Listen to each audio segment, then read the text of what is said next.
Hey, greetings, everyone. Lieutenant Colonel Alan West here, and welcome to the Steadfast and Loyal podcast. You gotta light 'em up before they burn it down. Better dig deep, put 'em in the ground. Blood on their hands, they're hellbound. Save us all. They're gonna burn it down. Save us all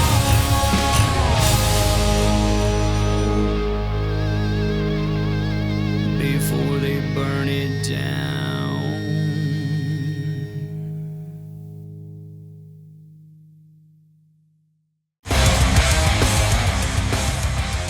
Hey folks, Lieutenant Colonel Alan West here at Watchtower Firearms. This is the custom design AR-15 that was just made for me. It's got my Steadfast and Loyal logo there. On this side, you can see my signature, my master parachutist wings, of course, American flag. And I just want to tell you that you can't be a great American unless you have a great American weapon. And that's exactly what Watchtower Firearms is building. Great American weapons, all American parts, manufactured right here in the great state of Texas. And oh, by the way, let me see, where is the serial number on this one? TX1836. If you're from Texas, I think you know what that means. God bless you. God bless Watchtower. Hey, dead center. Yes.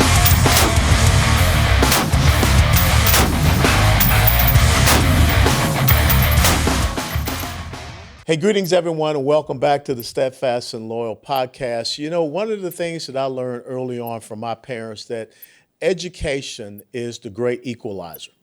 Education opens the doors to what I have learned and called the equality of opportunity. A lot different from this equity word, which means the equality of outcomes. And when you think about education and look what is going on with the progressive socialist left, it's more of indoctrination. And that is even happening here in the state of Texas. So we are going to have a little conversation with Dr. Mary Bone. Dr. Bone has a PhD in systems engineering and a BS in aerospace engineering. She has 20 years of experience with the Department of Defense as a contractor and researcher solving complex problems to ensure the United States maintains military power. She currently is a consultant with NASA and an associate professor at the University of Southeastern Norway. Mary is an invited member of the prestigious Academy of Mechanical and Aerospace Engineers at Missouri University of Science and Technology. She is a conservative champion serving as trustee on the Round Rock Independent School District School Board, place number 2 since 2020. Round Rock ISD is just located north of Austin. And now Dr. Mary Bone is running for Texas State Board of Education. Dr. Mary Bone, welcome to the Steadfast and Loyal podcast. Thank you for having me.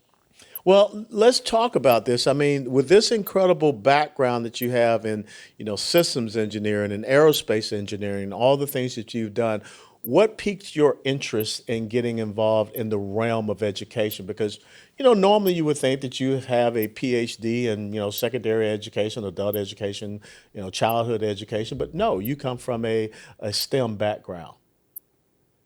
Yeah, it kind of goes back to what you were talking about in your intro, is that I come from a very poor background, grew up in a very poor family. My husband also came from a very poor family, but we both got engineering degrees, and I have seen the quality of opportunity that comes with education. And after I got out of my bachelor's degree at my university and the offers that my husband and I had, I became a huge advocate for education at that moment. I didn't have kids yet, but I was just surprised about the opportunities that we had, multiple job offers, paying for us to move, paying, giving us signing bonuses. It was a world that my family just had not come from. And so I always have felt that education is critically important to, kids that grew up the way I did and just our country as a whole. And as I started working with the Department of Defense, I realized that, education is also very critical to the safety of our nation. Yes. And so with all of that, I've just wrapped my arms around education and understand that it's so critical to our lives here in the United States and our great country. And as you know, I ran for the Round Rock School Board and I won Hmm. because, again, that was during COVID, and education is so important that um, I stepped up to run because that's what people tell you to do when you see that there's issues. And now that I've seen at my local school district that there's issues at our state level with the State Board of Education, and I want to go help fix those. And I do have children in the system, so Yeah. I have a freshman and a senior. So I am not only a trustee, but I'm seeing my own children and what is happening in their schools. Well, let's talk about that with your two daughters, a freshman and a senior in high school. What are the things that have alarmed you when you look at their experiences and, the curriculum and the things that maybe they're not being taught? Yeah, I think the one thing that has stood out to me is that lots of the good teachers, what I call good teachers, and lots of these are teachers that are very dedicated to their profession. They're very frustrated, and it's not for the pay. I mean, of course, everybody wants to get a pay, but they're frustrated with the system. They're Hmm. frustrated with the education in Texas just as much as parents are. And lots of these teachers that my kids have, they're trying very hard in the classroom, but what I'm seeing is that we have a real problem at the administration level across Texas and in my own school district. And so what my kids see is, everything flows downhill. And so Yes. those kids sitting in the classroom and those teachers in the classroom are not getting the support that they need to be successful, even though we are pouring in, you know, millions and billions of dollars here in Texas. In fact, I believe it's now 53% of the Texas budget now will go to education. Yeah. And so it's not a money issue. We have a spending issue, and I've seen it firsthand in my own district. And these teachers in the classroom are not being supported. And that's what I have seen. And then I have seen, all of these social issues that have popped up. When I go visit my kids' school and I see the rainbow flag in every classroom, um, you know, this is just not what schools are for. My kids don't need to be indoctrinated. They don't need to see that. They need to go to school to be educated. We also, in our school district, we've had lots of Christian teachers, tell me that they don't feel like they can work here anymore and they've left. And even Christian students are persecuted. I've seen my own kids not want to talk about their faith at all as they go to school. And I just Yeah. never imagined that I would be raising my kids in a world that was like that. Well, it's interesting. You hear one side always talk about tolerance, but yet they're the most intolerant people. One of the things that shocks me, and maybe you can talk about this, is when you look at the salaries of some of these, and talk about the administration, you look at the salaries of some of these superintendents across the state of Texas. I mean, $300,000, $400,000, and some of these independent school districts are very, very small. But it does affect the resources that are not getting into the classroom. What's your perspective on that? Yeah, I probably have an interesting perspective because I have worked in industry my whole life pretty much. And I believe if a superintendent is doing $1 million job, that there's some superintendents that might be worth $1 million. But what I'm seeing is that's not the case, Hmm. is that these superintendents, they're not worth the money that they're being paid. And then they hire just more and more people around them that are also making 200, $100,000. And so it flows down to where the teachers aren't being paid. But I will tell you what I have also seen is that it's not necessarily the salaries, it's just these other small expenses, which I think you and I would probably not say they're small. They're 50K to 100K expenses that these superintendents pay out to all their buddies. And this is, they're willing and dealing with our children's education money. Yeah. And that is also money that's not making it into the classroom. So, these high level administrators, lots of them, they wouldn't be CEOs of companies that you and I have probably worked for, you Hmm. know, that where they actually had to compete. So I'm for, an honest salary for people if they're doing the job. And I tell people if, one superintendent, if he's doing the job of, 10 administrators, then, pay him well. And if he's, but I don't like that these administrators, even in my own district, their kids are not being successful. And you and I both know that wouldn't work in industry. Yeah. If your No. product isn't successful, then yeah, you don't get paid. And so that's what I'm against. These people are not putting out a good product, which, going back, that, it hurts the safety of our whole country. And if they were putting out a good product, I'd be like, pay them, but they're not. I mean, they should get paid for the work that they do. Well, the cronyism and nepotism, as you just articulated, is incredible with all the contracts that these people are able to issue out. And you're right, it ends up going to their friends and associates. Let's talk about the big issue. I mean, we saw Governor Abbott call 3 or 4 different special sessions on the issue. I call it educational freedom and parental choice in education. Some people call it school choice. You're running for Texas State Board of Education. How do you feel about parents being able to make the decision about where their child should go to school? Yeah, I actually went to the Capitol and testified for school choice. And I talk to a lot of people, and, people have very different opinions about school choice. And lots of people just have different ideas about what school choice is. And I think people should probably go look at the bill that they were trying to pass there in the fourth called session, because that one was really, it was a tiered system. I believe it was around $400 million, which is less than what Round Rock ISD gets.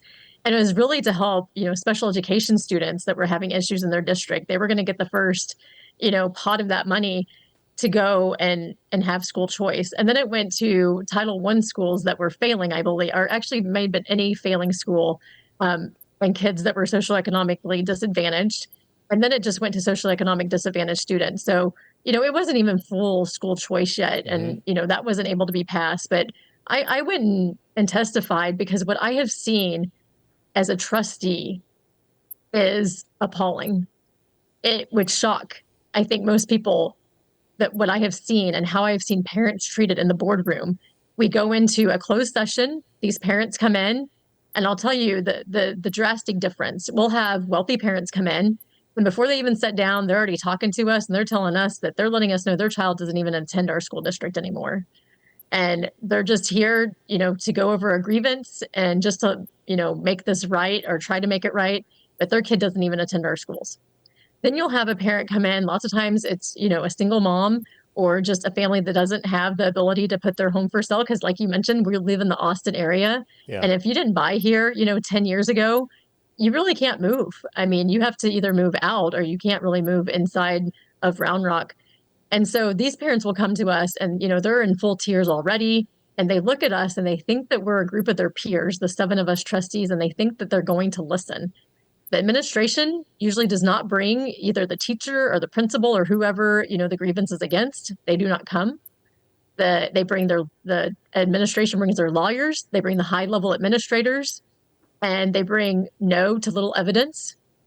And the parents are not listened to, and the children are not listened to. Many times these kids are sitting there right in front of us. And what I have watched the majority of my board do to children, that's what keeps me up at night. And that's one of the reasons I'm running for State Board of Education is that, and by the way, it's really fascinating to watch people that think they're on the same political side as the majority of our board come in.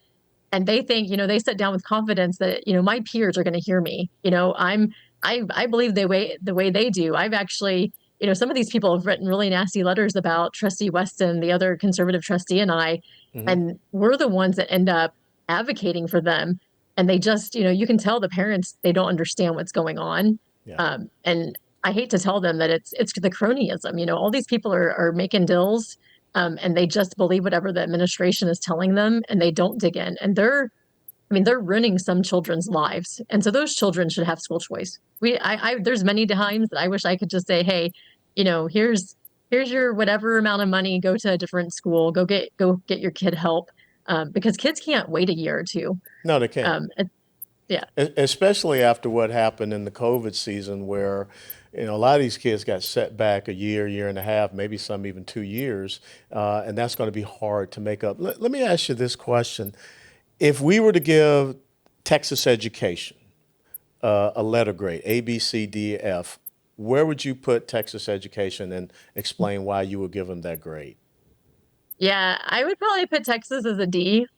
Wow. And the reason I say that is, the numbers came out. I have them. I have a little packet here, and I print them out and take them with me. And I believe out of all the students last year that took the STAR test, I believe it's in the 43%. Here, I'll just flip to it real quick so I can actually give you the real numbers. Neither one of them were passing. And I'm gonna Give me just 1 second. If I can't find it, I'll have to do it from memory. But I believe it. Oh, here it is. So it was 43% passed the math, and that's out of all the students across Texas that took STAR in math. And then in reading, only 52%. So I think I'm being generous with the D, because I think you and I both came from the grading system that those would be Fs. Yeah. And so No. overall, I think I'm being generous with the D. Maybe I want to be more hopeful than what the grades are telling us. Now, and you think about this with all of the high tech, the informational tech that is moving into Texas, but yet we're not educating our kids to be able to be a part of that economic growth and development, which means, I guess, we're going to import talent in to Texas instead of training up our own children to be able to take advantage of those opportunities instead of the whole equity thing. Would you agree with that? I would agree. It's one of my big complaints. I am an engineer. I am in the, my husband's in the tech field. We see this. We see where we're having to import engineers. And as I say, this goes back to a national security effort that, Yes. when you're importing engineers, we need those engineers, to be born and raised here for some of those high security jobs. No, you're absolutely right, because I think that's one of the problems we see with China, our number one geopolitical foe, how they're taking a lot of our intellectual property. And the next thing you know, you have a Chinese next generation fighter plane that looks much like the F-35. And I think we got a lot of concerns. Or the fact that here in the last 5 or 6 years, China is now cranking out aircraft carriers when previous to that, they had none.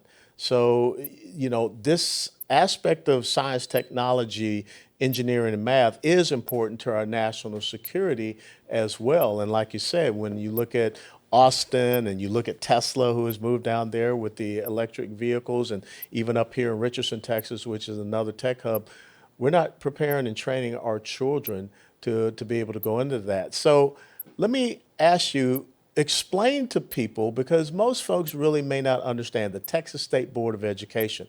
But the Texas State Board of Education is very important, very impactful, not just for the state of Texas, but for the nation. Can you elaborate on that?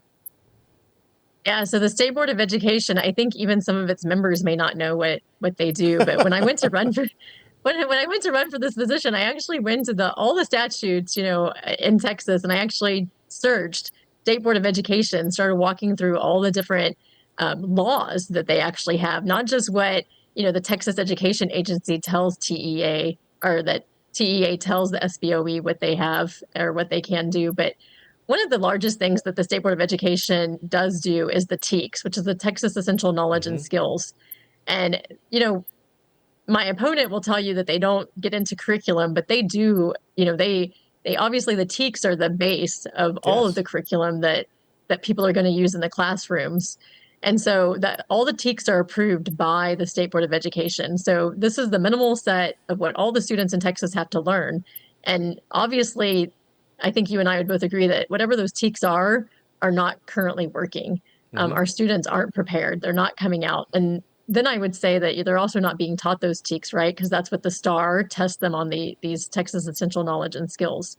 So those are very critical to understanding how those flow into the system and how they're used in the system. And that's one of the largest responsibilities SBOE has. And then SBOE also approves health textbooks.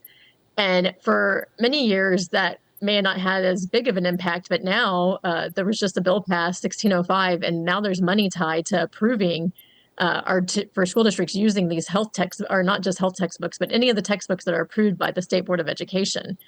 And these textbooks, obviously, people should realize that Texas educates many students, and it actually is a huge player in the textbook industry. So what happens in Texas and states like California are then used across all of the United States. So these textbooks and the approval process for those are very important for the State Board of Education. And I will tell you, one of my big complaints right now is in our health textbook that's approved by the State Board of Education. It actually has things like pregnant person, and it also has that life begins at birth. And these are things that were approved, and I don't know if they snuck through, but many of the folks were aware that this was happening, and this needs to not happen. So it's very important that these are the things that our kids are learning in the classroom, and they are approved by the State Board of Education and then later on by the local school districts. Another big part is the permanent school fund, which this fund is, kind of unknown to many people. And when I talk about it, sometimes it gets lost on people. But the permanent school fund is managed by the State Board of Education. And so this permanent school fund does help fund our schools, and it is around $54 billion. And it is, again, one of the main areas that the State Board of Education and responsibilities that they have. And again, you may have heard, it was just on the news because they divested a little over, I believe, $8 billion from BlackRock. And that was after, not divesting after, 2 years. It took them 2 years to divest. So that's another thing that the State Board of Education, I think it could do better, is that, when a law is passed in Texas, the State Board of Education should get on top of it. And again, they should have probably divested over 2 years ago out of BlackRock, but they waited. So those are things that the State Board of Education does. And then charter schools are another big responsibility of approving charter schools that are brought before them, and they have final approval if those charter schools are approved in the state of Texas or not. And how many members on the Texas State Board of Education for everyone out there?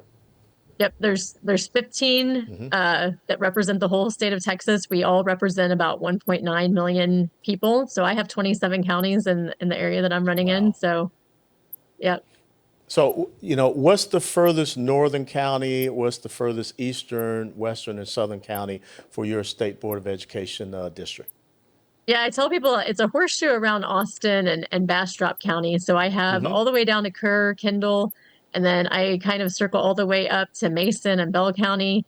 And then I come back around Henderson to Brazos, all the way down to Austin County.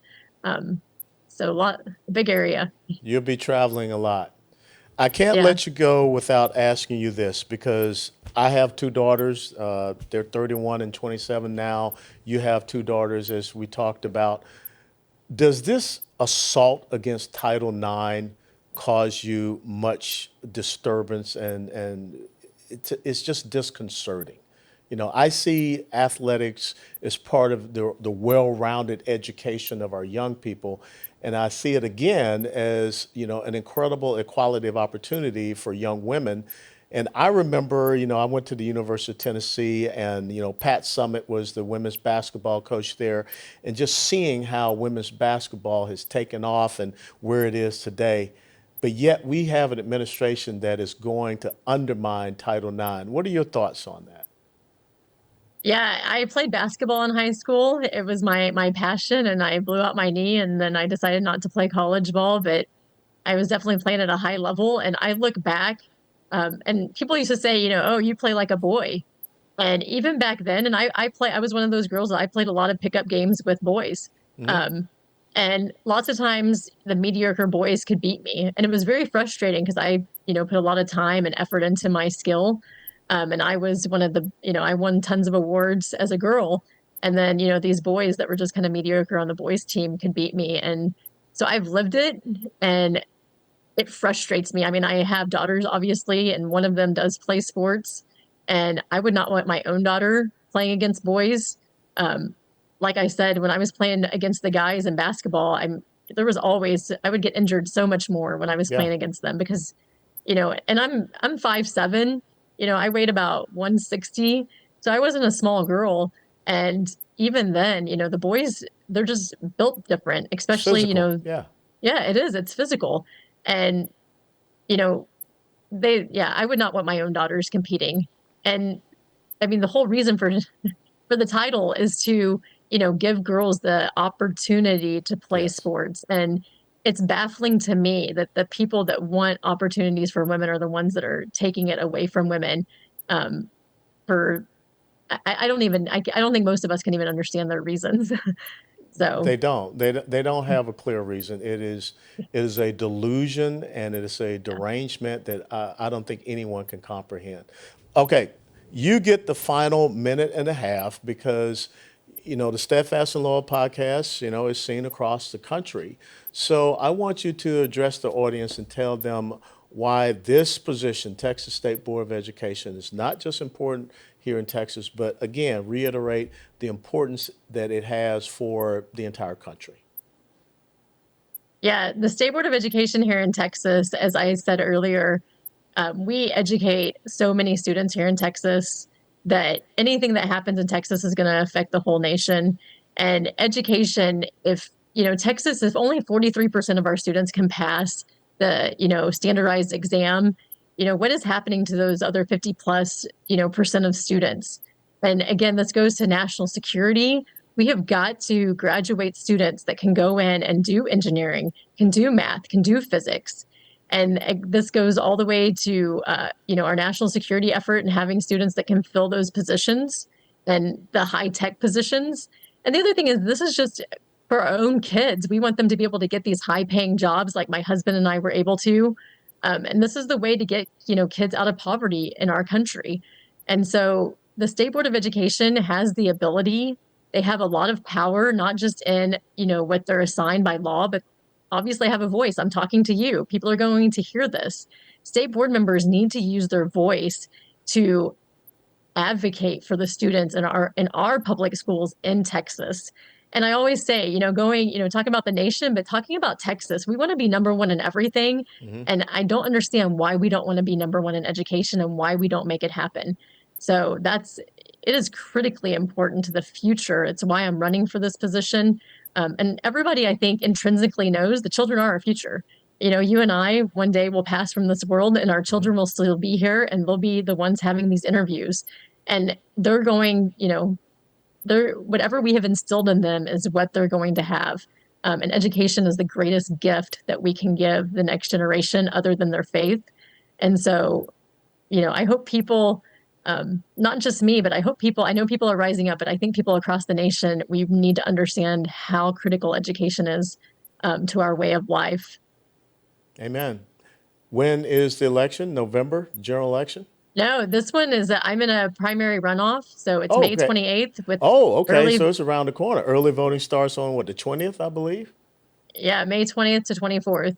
Okay, I thought you had already secured it. So everyone, she's in the primary runoff. And how did the runoff go for you? What was the final tally for your percent of the vote? Yeah, we I had mean, three not the people in the runoff, but the race. primary. The primary, I'm sorry. Yeah. Yeah. So in the primary, I got about 40%. And the incumbent, who's been on there for over 11 years, got around 49%. And then we had a third person that ended up with a little bit of percentage, but the incumbent didn't get that 50%. And I've been very pleased that lots of people didn't know about me. Again, it was 27 counties. People thought I was crazy for jumping in, Yeah. but people are understanding who I am. And I think people have seen the way education has gone in the last few years and understand we need a change. So I'm very hopeful that people are going to hear my message um, and get out and vote. Well, we're going to help with that. And I will tell you that, most times runoffs are not very kind to incumbents because they're pretty much so tapped themselves out.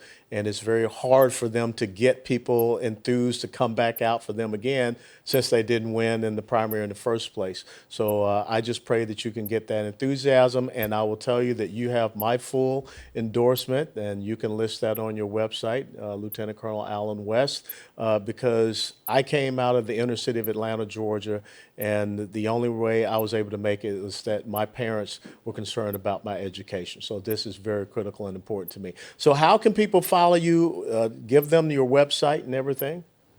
Yeah, absolutely. So Dr. Bone, number 4tx.com. So that's DRBONETX .com. And you can follow me on Twitter at the same Dr. Bone for Texas handle, Facebook. I'm on all the social media. And even Gmail, you can reach out to me by email.